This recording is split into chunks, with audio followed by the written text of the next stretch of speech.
আসসালামু আলাইকুম। আশা করছি সকলে ভালো আছেন। আজ আবারও চলে আসলাম নতুন রেসিপি নিয়ে। আজকের রেসিপি কাঁচা আমের জ্যাম বা জেলি। এই কাঁচা আমের জ্যাম বা জেলিটা বছর জুড়ে সংরক্ষণ করা যায়। রেসিপিটা ভালো লেগে থাকলে একটা সাবস্ক্রাইব করে আমার পাশে থাকতে পারেন নতুন ভিডিও দেখার জন্য। তবে মূল ভিডিওতে যাওয়া যাক। আমি এখানে প্রথমে নিয়েছি কাঁচা আম, আর এই কাঁচা আমগুলোকে আগে থেকে ধুয়ে পরিষ্কার করে নিয়েছি। এখন কাঁচা আমের ছালটা আমি ছাড়িয়ে নেব। আপনারা এই কাজটা বটি দিয়েও করতে পারেন। এভাবে করে আমি খুব ভালো করে আমের ছালটা ছাড়িয়ে নিয়েছি।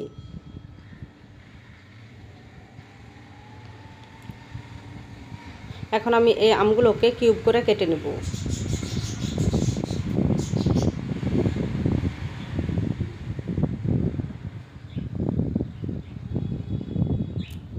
এভাবে করে আমি সব আমগুলোকে কেটে নিয়েছি।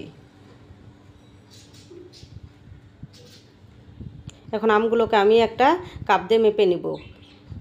কাপ দিয়ে মেপে নিলে পানি নিতে সুবিধা হয়। আমি এই একটা কাপ দিয়ে মেজারমেন্ট কাপ দিয়ে মেপে নিচ্ছি। আপনারা যে কোনো কিছু দিয়ে মেপে নিতে পারেন। আমগুলো আমার 2 কাপ হয়েছে, আর 2 কাপ আমের জন্য আমি এখানে দিচ্ছি 4 কাপ পানি।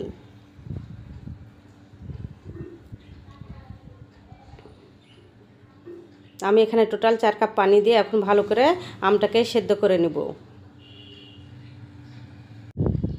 এখানে তেমন আমের কোনো কিছুই প্রয়োজন নেই, খালি আম সেদ্ধ করা পানিটাই আমাদের প্রয়োজন।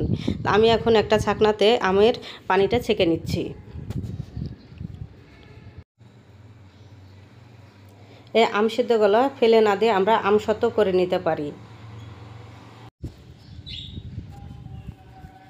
আর এইদিকে আমি একটা প্যান বসিয়ে দিয়েছি। এখন আমি যে আম সেদ্ধ পানিটা বের হয়েছে সেটাকে আমি মেপে নিচ্ছি। এখানে টোটাল আম সেদ্ধ পানিটা বের হয়েছে 1 কাপের চেয়ে একটু বেশি। সেজন্য আমি এখানে দিচ্ছি 1 কাপ উঁচু করে চিনি। যতটুকু পানি হবে তত কাপই আপনার চিনি লাগবে।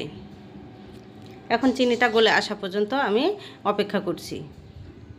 চিনিটা পুরোপুরি গলে গেলে এখানে আমি দিচ্ছি কালার ফুড গ্রিন কালার।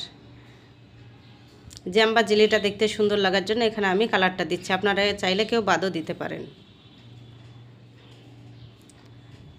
আর আঠালো একটা ঘন শিরা তৈরি হলে এই জেলিটাকে নামিয়ে নেব। এখন আমি একটা কাঁচের বয়ামে সংরক্ষণ করব। কাঁচের বয়ামটাকে আগে থেকে ভালো করে পরিষ্কার করে পানি মুছে নিয়েছি।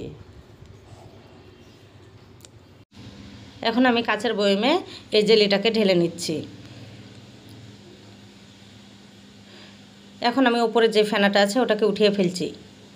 ফেনাটা উঠিয়ে ফেললে জেলিটা দেখতে খুবই সুন্দর লাগবে।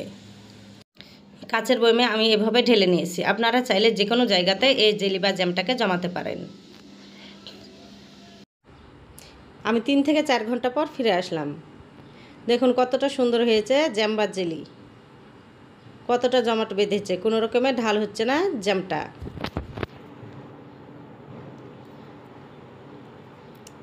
আমি এখন জ্যামটা পাউরুটিতে মেখে দেখাচ্ছি। দেখুন কতটা পারফেক্ট হয়েছে এই জ্যাম বা জেলি। খেতে কিন্তু অসাধারণ হয়েছিল। একদম কেনার মতো এই জ্যাম বা জেলিটা হয়েছিল। এই রেসিপিটা ভালো লেগে থাকলে বেশি বেশি শেয়ার করবেন। আজ এখানেই বিদায় নিচ্ছি। আল্লাহ হাফেজ।